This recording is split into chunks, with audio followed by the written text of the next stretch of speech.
me a god. You call me a god.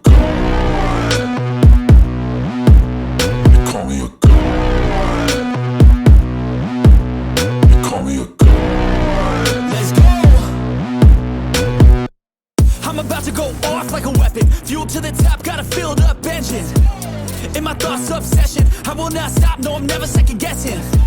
I got a God complex. Haters love to hate, but I never feel pressed. Got a lot on my plate, but I never get stressed. I'll take all the pressure like I'm acing this test. 먼저 오늘 낮에 제가 현장 생중계로 개표 방송을 해드리긴 했는데 오늘 개표 결과 다시 한번 또 살펴봐야죠. 이런 건 또 분석을 좀 해드려야 될 것 같습니다.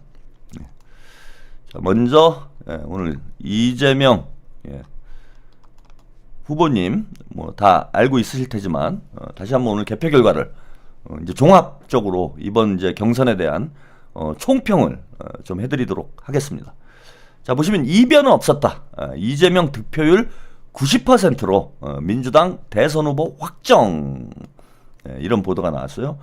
제가 이제 이 기사가 흥미로워가지고 흥미로워서 이 기사를 오늘 인용을 했는데 이 이재명 오늘 그 경선 결과에 대한 보도는 거의 모든 매체에서 다 나오긴 했는데 왜 이걸 제가 가져왔나?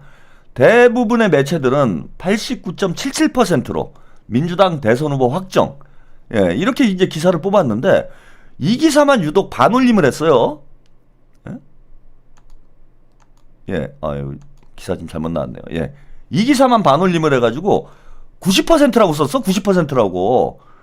그래서 이게 어딘가 보니까 머니투데이.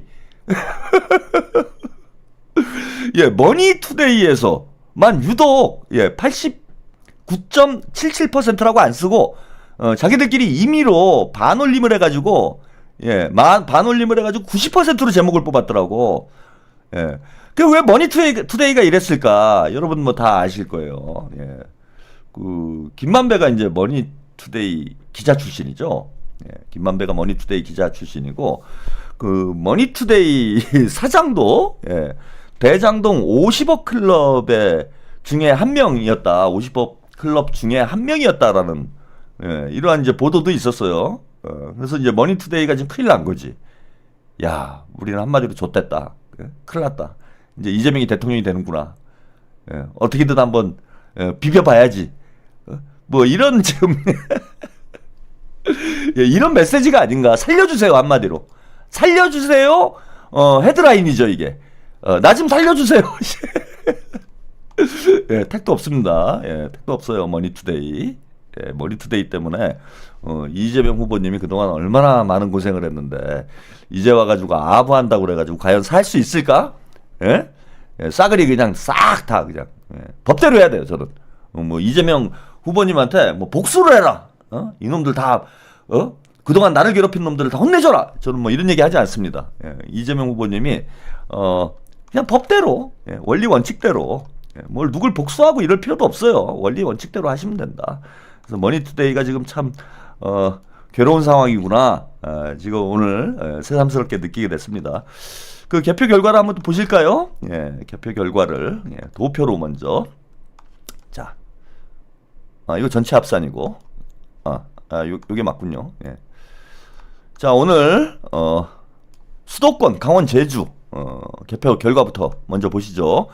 권리당원 선거인단 수가 54만 1848명이니까 수도권 강원 제주가 전체 선거인단의 전체 권리당원의 거의 절반 가까이가 돼요. 그러니까 그동안 호남까지 한 거는 이제 반 정도 했던 겁니다. 근데 유효 투표자 수는 34만 4372명이 유효 투표를 했고요. 투표율은 63.56%.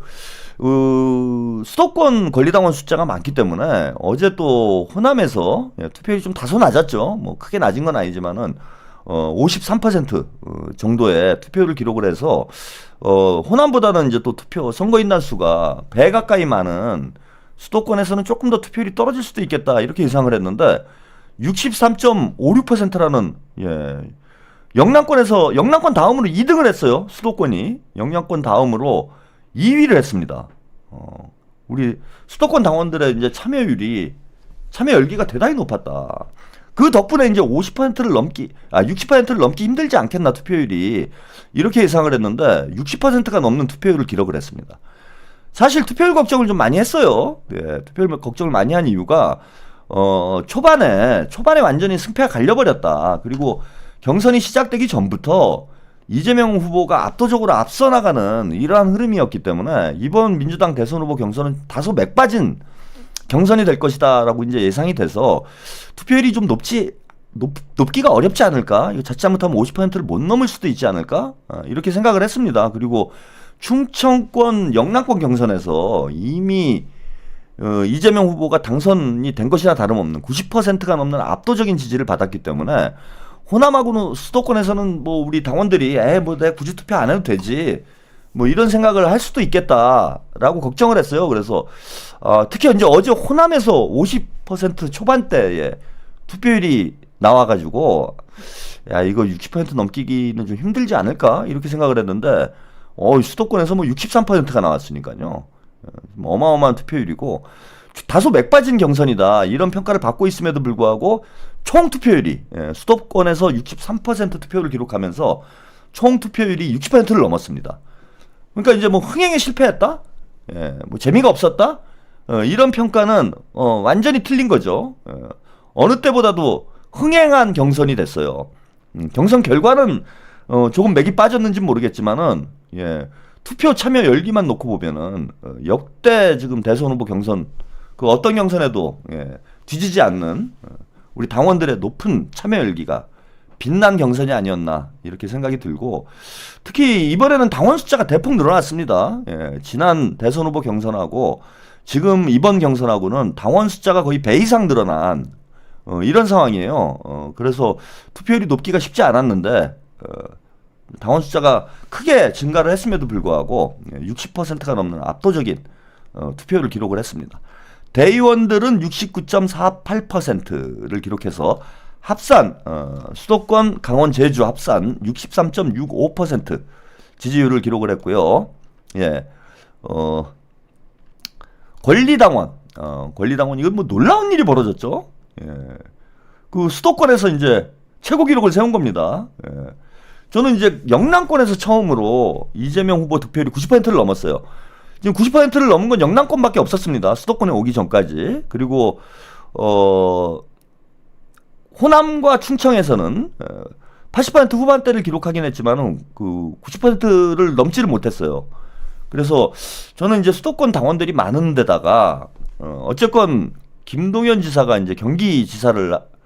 후보가 경기지사를 지금 현재 역임하고 있는 상황이기 때문에 경기도에서는 그나마 그래도 좀 표가 나오지 않을까? 그래서 이재명 후보가 어제 호남에서 90% 득표에 실패를 해서 오늘 90%가 넘는 거는 현실적으로 좀 어렵다. 제가 뭐 90%가 넘었으면 좋겠다 이런 말씀을 드렸지만은 수도권에서 90%를 넘는 게 가능하겠는가 이렇게 생각을 했는데 뭐 제가 또 틀렸습니다. 최고 기록을 세웠어요.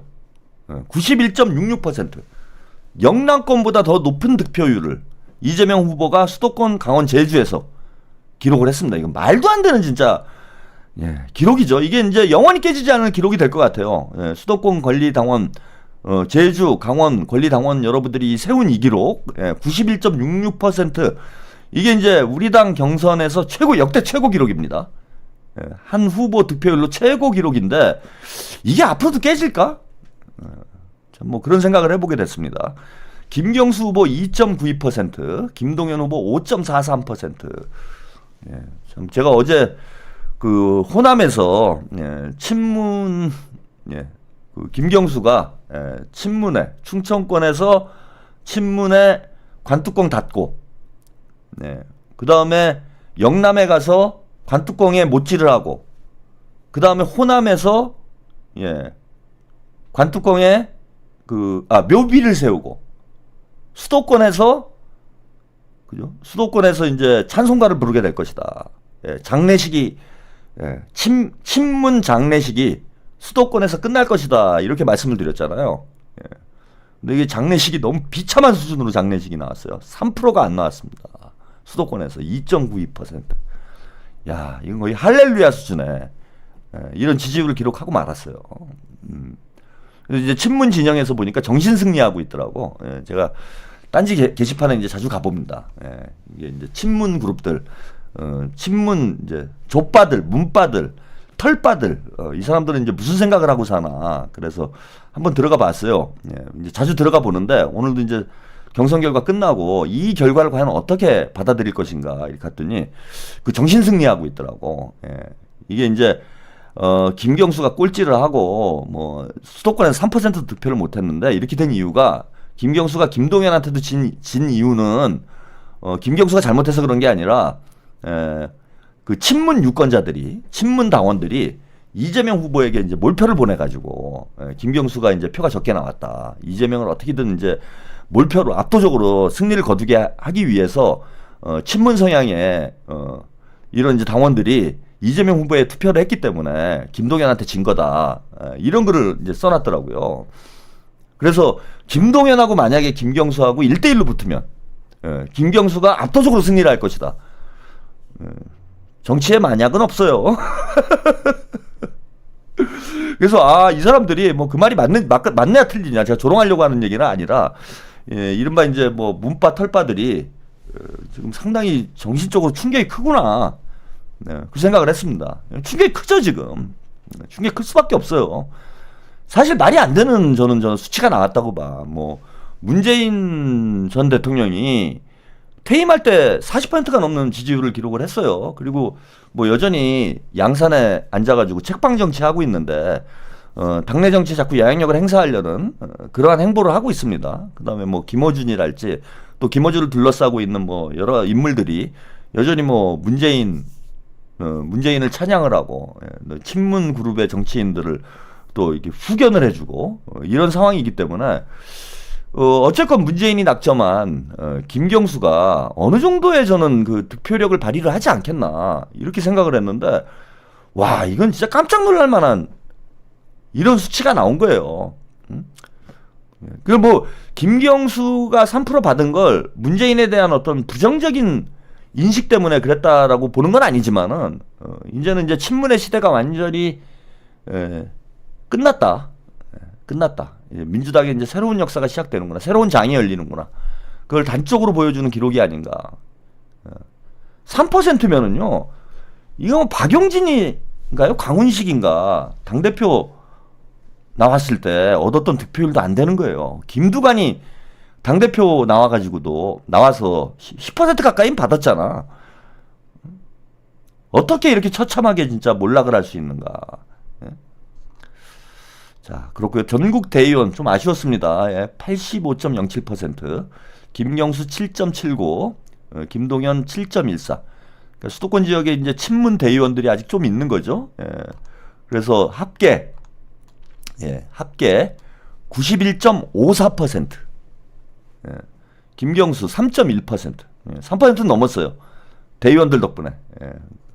그러나 이제 3위가 확정된 이런 상황이었고 김동연 5.46%를 기록을 해서 이재명 후보가 수도권에서 무려 91.54% 전무후무한 득표율입니다. 이게 여러분들이 영원히 기억해놔야 될 숫자예요. 이건 세계 기록이다. 세계 기록이라고 봅니다. 91.54%. 이건 앞으로 다시는 보기 우리가 힘든 그런 숫자 아닌가. 이재명 후보의 수도권 득표율 91.54%는 대한민국 역사에서 앞으로 두 번 다시 보기 힘든, 물론 뭐 개인적으로는 저 기록을 깰 수 있는 그런 리더가 나왔으면 좋겠어요. 저는 그런 대선 후보가 앞으로 민주당에서 또 나왔으면 좋겠다. 91.54%를 단 0.01%라도 깰 수 있는 후보가 나와주기를 기대하지만 저는 쉽지는 않을 겁니다. 저런 기록은 앞으로 나오기가 불가능한 숫자. 그럼 여러분들은 역사를 함께 만든 주역인 거예요. 여러분들이 이 역사의 주인공들인 거예요. 이재명 후보님만 주인공이 아니라 우리 시청자 여러분들도 역사의 주인공이 된 거다. 앞으로 대한민국 역사에 영원히 기록될 이 한 페이지를 여러분들이 쓰신 겁니다. 여러분들이 직접 쓰신 거예요. 직접 써서 새로운 장을 열어낸 거지. 자, 합계 이제 지지율. 오늘 이제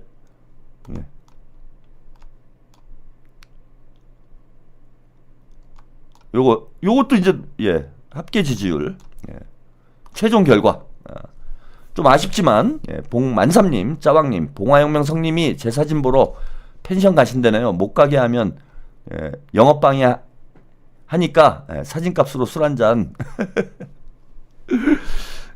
이재명 후보 89.77% 1위를 차지했고요.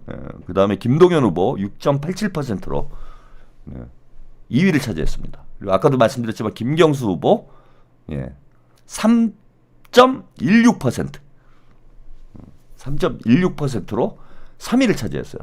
가까스로 3%는 넘었는데 김동연 후보 득표율의 절반에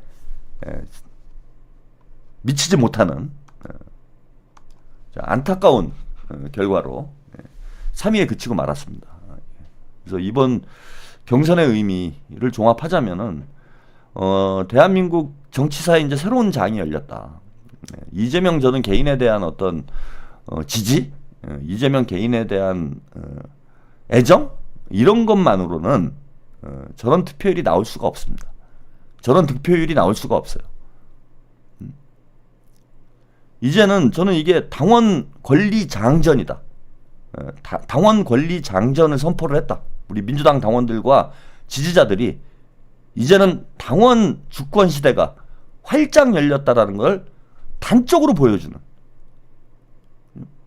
저는 그런 경선이었다라고 봅니다. 민주당이 뭐 어제도 길게 말씀을 드렸는데 오늘 낮에도 말씀을 드리고 의원 중심의 원내 정당에서 당원 중심의 대중정당으로 완전히 탈바꿈했다라는 걸 보여주는 역사적 사건이 아닌가. 그리고 정당의 주인은 당원이고 나라의 주인은 국민이라는 당원 주권주의, 국민 주권 시대가 활짝 열렸다라는 걸 단적으로 보여주는 이런 경선이 아니었나 생각이 듭니다. 맥 빠진 경선이었음에도 불구하고 60%가 넘는 압도적인 투표율을 기록했다라는 것. 이제 우리 당원들이 단지 내가 좋아하는 사람을 뽑기 위해서 투표에 참여하는 게 아니라는 거예요. 당원으로서의 자신의 권리를 당당하게 행사하기 위해서. 사실 이번 민주당 대선 후보 경선 결과는 경선이 시작되기 전에 전 당원이 알고 있었어요. 네? 그래서 누가 뭐 평론을 하지 않더라도 민주당 지지자들, 아니 전 국민이 이번 민주당 대선 후보 경선 결과가 어떻게 될 것인지를 다 알고 있었어. 민주당 대선 후보가 누가 될 것인지는 경선에 들어가기 전에 모르는 사람이 아무도 없었어요. 그래서 저는 맥 빠진 경선이 될 수 있었다라는 거야. 사실상의 두 명의 김경수, 김동연 후보가 출마를 했지만 이번 민주당 대선 후보 경선은 이재명 추대식과 다름이 없는 그런 경선이었어요. 결과를 우리가 다 알고 있기 때문에. 뭐 이재명의 대관식이다. 보수 언론에서는 이런 표현을 했어. 그래서 참여도가 낮을 수도 있을 것이다. 뭐 이렇게 예측하는 분들도 있었어요. 그런데 60%가 넘는 당원들이 투표에 열정적으로 참여를 했습니다. 결과를 뻔히 알고 있음에도 불구하고. 그리고 90%에 가까운 당원들이 기쁜 마음으로 이재명에게 투표를 했어요. 자, 이재명이 될 거라는 거 뻔히 알고 있었습니다. 일체 유심조님, 내일은 충무공 탄신일, 짜왕님, 짜미님들 모두 축하드립니다. 이잼 대동세상 시대 탄신 경축합니다. 예, 감사드립니다. 예. 일체 유심조님은 오늘 생신 아니세요? 예. 오늘이라고 말씀하셨던 것 같은데. 예. 오늘 생신이면 일체 유심조님 탄신일도 제가 축하드립니다. 그런데 왜 이렇게 열렬히 우리 당원들이 참여를 했는가? 자, 이 당의 주인은 나다. 이런 자각이 있었기 때문에 가능한 일이라고 봐요. 그냥 가서 표나 하나 던지고 내가 좋아하는 사람 찍어주고 이런 의미가 있었던 경선이 아닙니다. 이 당의 주인이 누군지를 당당하게 보여주는, 인증하는, 민주당의 주인은 당원이라는 것을 당당하게 인증하는 이재명의 대관식이 아니라 민주당 당원들의 대관식이었다고 저는 생각을 해요. 왜? 이재명 대표는 우리 당원들과 국민들의 머슴이에요. 머슴이 대관식을 할 수는 없잖아. 그래서 저는 이 민주당이라는 정당 지금 뭐 저는 전 세계에서 이제 유일무이한 정당이 됐다고 봐요. 민주당이 당원 규모만 놓고 봐도 우리가 일반 당원까지 포함해서 500만이 넘는 당원 규모를 가지고 있습니다. 전체 인구의 10%가량이 당원으로 참여하고 있는 정당이에요. 사회주의권을 제외하면 이런 대형 정당이 없습니다. 이런 매머드급 정당이 없어요. 근데 그걸 뛰어넘어서 이 거대한 매머드와 같은 공룡과 같은 이 대중정당이 한 후보에게 90%의 몰표를 주고 자신들을 따르지 않는 이런 후보들, 전직 대통령이 나름 인기가 있었던 전직 대통령이 낙점한 후보를 3%라는 비참한 낙점한 후보에게 비참한 성적표를 안겨주었어요. 제가 뭐 문재인을 조롱하기 위해서 친문 정치인들을 조롱하기 위해서 김경수 후보의 득표에 의미를 부여하는 게 아니에요. 이제 그런 시대가 끝났다라는 겁니다. 유력한 정치인이 낙점을 하면 너는 내 후계자야, 너는 문재인의 후계자야, 너는 노무현의 후계자야, 너는 김대중의 후계자야.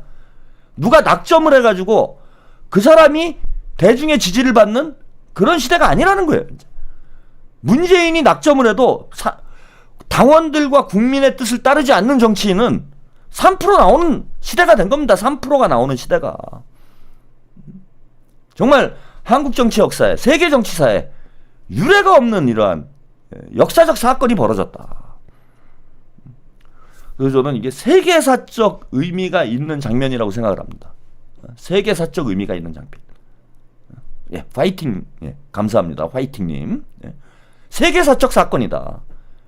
전 세계 민주주의 역사에 프랑스 대혁명 이후에 이른바 이제 프랑스 대혁명의 정신, 자유, 평등, 박애인가요? 이 프랑스 대혁명 이래 공화정이라는 것이 이제 세계적인 어떤 뭐 트렌드, 공화정이 세계적인 추세로 자리를 잡기 시작을 했으니까 이제 민주주의의 역사가 300년? 3,400년 되는 건가요, 이제? 이 정도밖에 안 돼요. 3,400년 되는 민주주의의 역사에서, 세계 민주주의의 역사에서 이런 정당이 탄생한 적이 있는가? 명실상부하게 당원과 시민이 주인이 되는, 당원과 시민의 힘으로 운영이 되고 당원과 시민의 의사에 따라서 의사결정이 이루어지는, 당원과 시민의 힘으로 뭐 대선 후보, 국회의원, 공직자를 선출하는, 진짜 민주주의가 완전히 꼽혀난 이런 정당이, 이 공화정이 이 민주주의 역사, 인류 민주주의 역사에서 과연 있었는가? 저는 전 세계에 뭐 사회주의권은 제가 잘 모르니까 잘 모르겠고, 사회주의권을 제외한 나머지 국가에서 더불어민주당과 같은 당원이 중심이 된, 그 다음에 시민이 중심이 된 이런 정당 유례가 없다고 생각합니다. 비슷한 정당을 어디서 들어본 적도 없어요. 그래서 저는 오늘 우리 그 당원 여러분들이 한국 정치사에 새로운 장을 열었을 뿐만 아니라 세계 정치사에 우리가 응원봉 혁명으로 K민주주의를 전 세계에 알린 것처럼 그 응원봉 혁명이 오늘 민주당 경선을 통해서 당원 민주주의, 국민 주권 민주주의로 확실히 꽃을 피고 있다. 이제 6월 3일 이재명 후보가 압도적인 지지로 대통령이 된다라면은 이제는 당원 민주주의 시대를 넘어서 국민 주권 민주주의의 시대로 우리가 확실히 진입할 수 있지 않겠나. 이제 대한민국은 명실상부한 민주공화국. 우리의 헌법 제1조죠. 대한민국은 민주공화국이다. 대한민국의 모든 권력은 국민으로부터 나온다라는 이 헌법 제1조는 전 세계에 존재하는 모든 공화국 헌법에 유사하게 다 명시가 돼 있는 얘기. 뭐 이게 공화국의 기본 원칙이니까. 재민주권주의라고 하죠. 국민으로부터, 유권자로부터 권력이 나온다라는 것. 이게 공화국의 기본 원칙이기 때문에 지구상에 존재하는 공화국을 표방한 모든 나라에는 이 재민주권의 원리가 다 헌법에 명시가 되어 있습니다. 하지만 실질적으로 이 공화국의 정신이 발현되고 꽃이 피는 나라가 있는가 지금? 저는 없다고 생각해요. 지구상에. 권력이 자본과 그죠? 직업 정치인들을 위해서 봉사하는 결국 힘 있는 자들의 나라만 존재한다는 거예요. 그런데 대한민국은 바뀌고 있다. 이재명 후보님이 진짜 대한민국이라는 슬로건을 이번 대선에 제시를 했는데 저는 진짜 대한민국, 진짜 공화국, 진짜 민주정당 이것이 탄생하는 역사적 장면을 우리 스스로 만들어가고 있고 우리 또 함께 목격하고 있는 그런 장면이다라고 생각을 해요. 네, 심지님 평론 좋고 어디서 이런 평론을 듣겠습니까? 오늘 이 대선 후보 경선의 의미를 다른 뭐 방송이나 하물며 지상파를 봐도 여러분들이 그죠? 오늘 이재명이 압도적인 지지를 얻어서 뭐 승리를 했다. 민주당 뭐 당원들이 이재명 뭐 중심으로 뭐 똘똘 뭉쳤다. 뭐 이런 정도의 얘기들은 하지. 근데 이게 이제 대한민국 정치사에서, 대한민국 역사에서, 또 세계사적 차원에서 이게 어떤 의미가 있는 것인지 이런 걸 분석할 수 있는 그런 채널이 있습니까 지금? 전 세계를 통틀어서 없어요. 여러분들이 CNN을 보셔도 BBC를 봐도 이런 평론이 안 나와. 여러분들은 참 복 받은 거예요. 이런 역사적 순간, 이게 세계사에 유례가 없는 초유의 사태가 벌어진 것이기 때문에 이거 뭐 아무나 이런 얘기를 할 수가 없습니다. 저만 할 수 있어요. 갑자기 도치가 되네. 자아 도치가 되고 있습니다 지금 또.